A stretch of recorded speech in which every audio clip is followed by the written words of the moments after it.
সকলোকে প্ৰীতি সম্ভাষণ জনাই আজি আমি আৰম্ভ কৰিম এপিসোড নম্বৰ 17 17 নম্বৰ খণ্ড। আজিৰ এপিসোডৰ মূল টপিক হ'ব past perfect tense।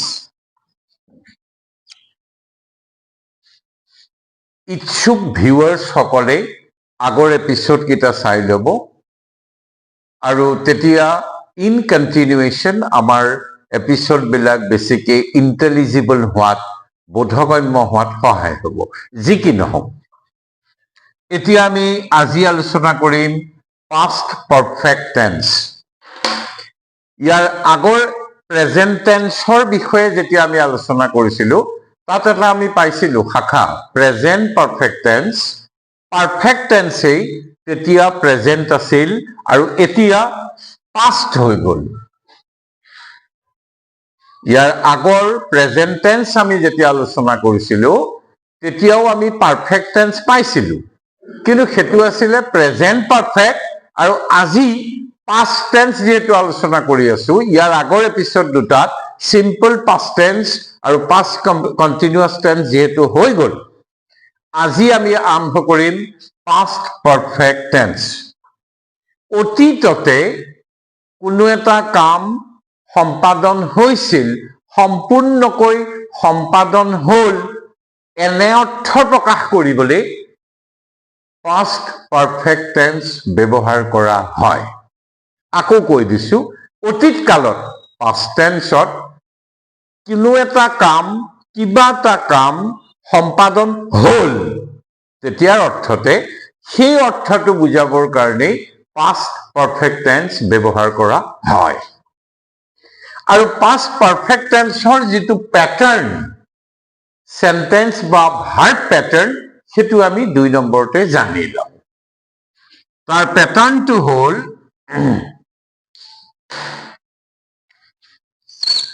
subject plus have verb। যেহেতু past tense আমি শিকি আছো had verb plus past participle plus etc. object হব পাৰে, extension হব পাৰে, হেয়া গৈ থাকিব। কিন্তু বেসিক যেটো প্যাটার্ন মূল যেটো আরহি সেটো হৈছে subject plus have verb. Basically have যেহেতু past tense আমি শিকিছো have verb plus past participle plus যদি থাকে অবজেক্ট হব নহয় এক্সটেনশন হব, সেবিলাক গৈ থাকিব। যেনে ফৰ এক্সাম্পল আমি এটা বাক্য লৈ লওঁ I সাবজেক্ট ললো আৰু যেহেতু past tense I had done it অবজেক্টটো আমি দি দিছো ইয়াত।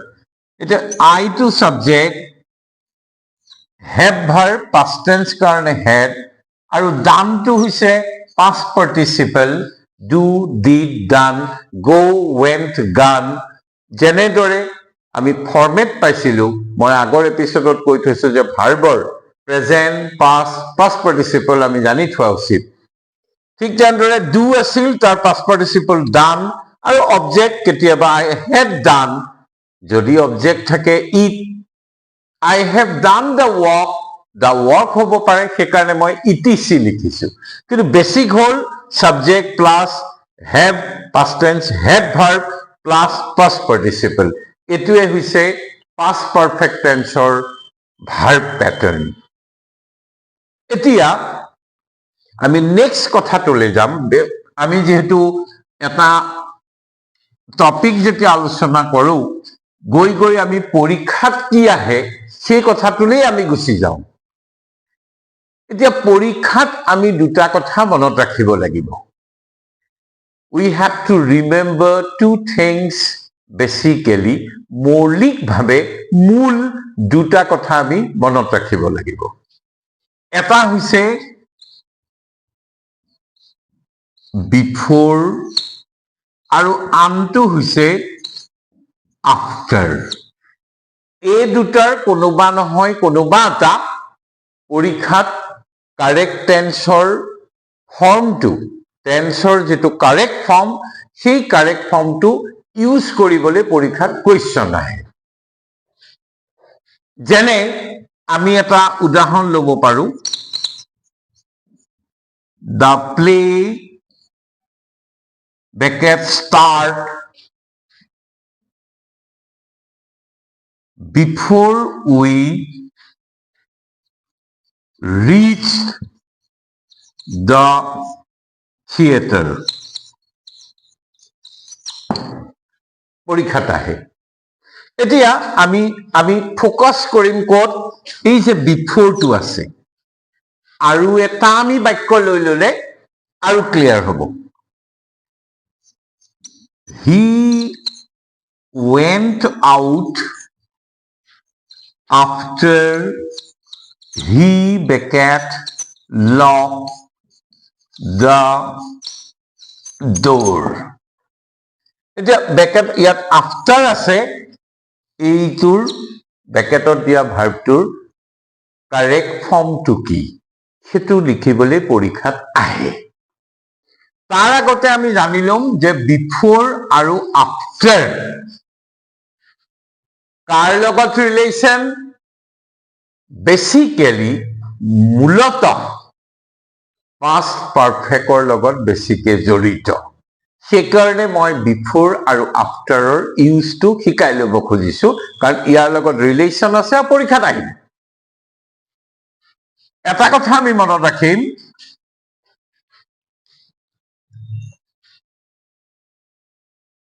যিবিলাক বাক্যত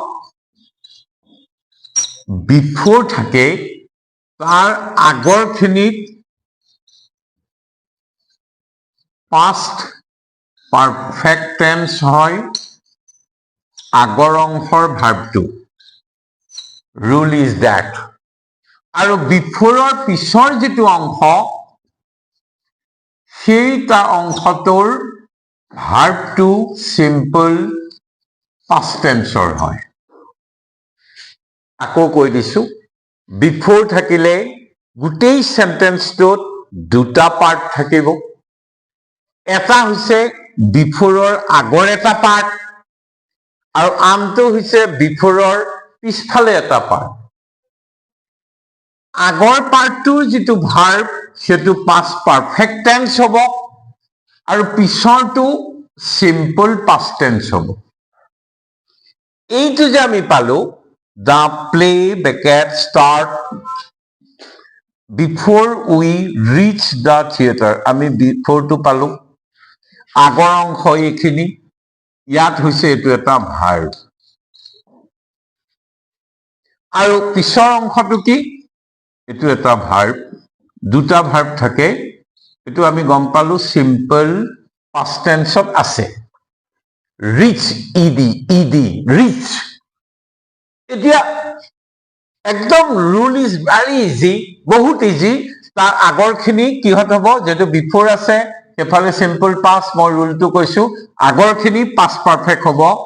দা কি হ'ব আনসাৰটো, the play had started before we reached the theater. The play had started before we reached the theater.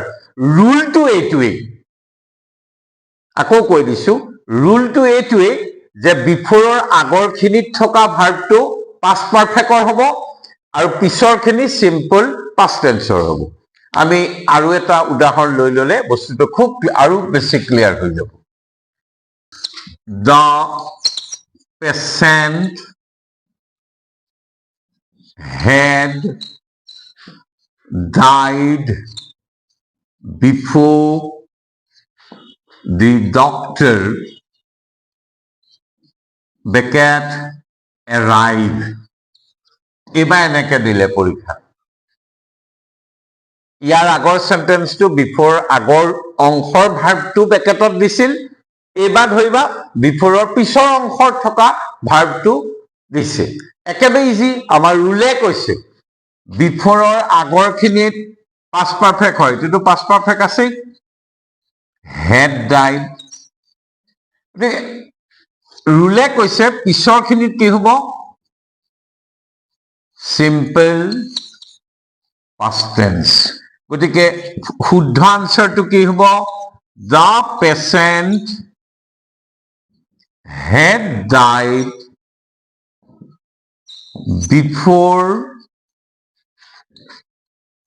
before the doctor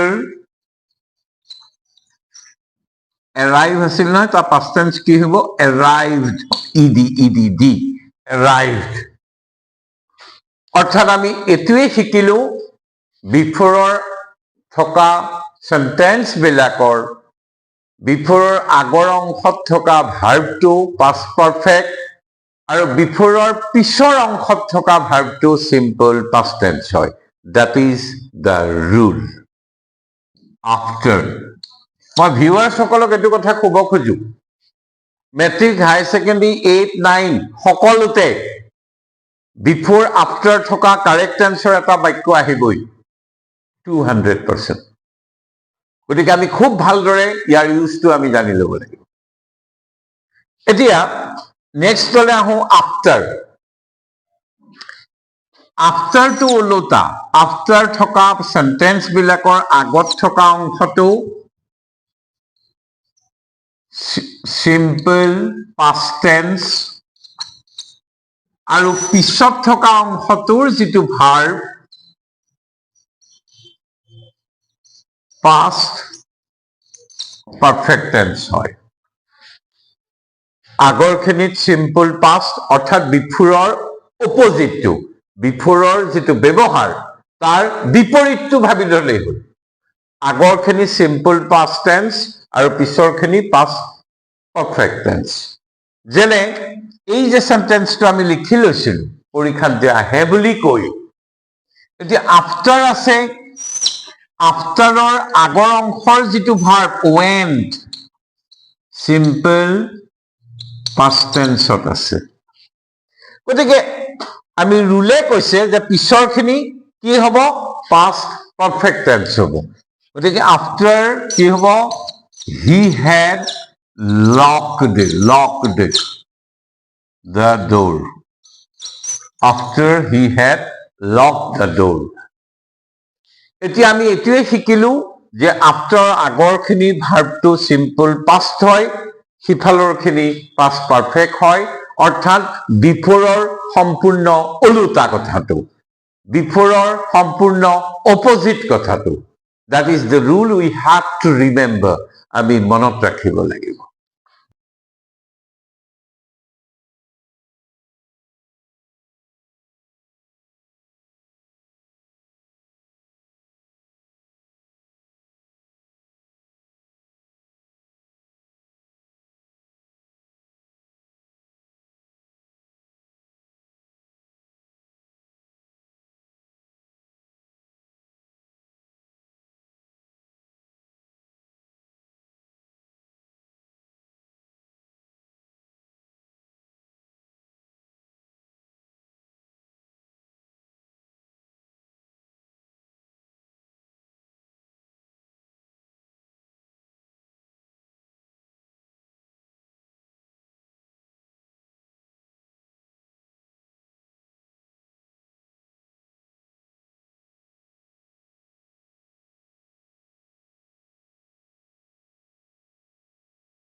he plays cricket after she Beckett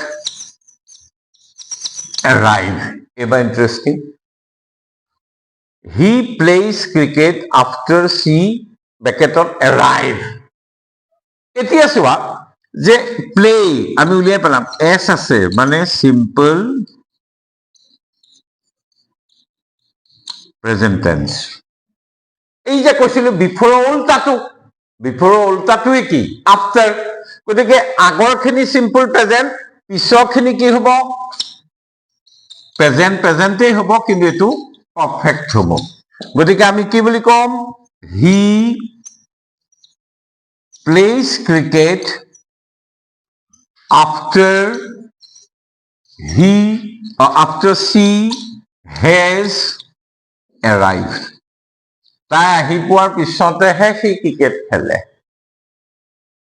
that's all অৰ্থাৎ after আগৰখিনি present হলে simple present সিফালৰখিনি present perfect আগৰখিনি simple past হলে সিফালৰখিনি past perfect ইয়াৰ আগৰখিনি যদি simple future হয় সিফালৰখিনি future perfect tense হ'ব এইখিনিয়ে হৈছে বিফোৰ আৰু আফটাৰ যাৰ লগত পাস্ট পাৰফেক্ট টেন্সৰ ৰিলেশ্যন আছিল কাৰণে ল'ৰা ছোৱালী কনফিউজড হয় কাৰণে এই কথাখিনি মই কৈ ললো এতিয়া আমি গুচি যাম past perfect continuous tense আজি আমি past tense শেষ কৰিম এটো এপিসোডত আৰু মাত্ৰ এটা এপিসোড থাকিব ফিউচাৰ টেন্সৰ ওপৰত তাৰ পিছত আমি টেন্সটো শেষ কৰিম past perfect continuous tense অতীততে কোনোবা এটা সময়ত কিবা এটা কাম আৰম্ভ হৈ চলিয়ে আছিল আকৌ অতীতৰ এটা নিৰ্দিষ্ট সময়লৈকে চলিয়ে আছিল আচ্ছা অৰ্থটো এনেকুৱা যোৱাকালিও অতীত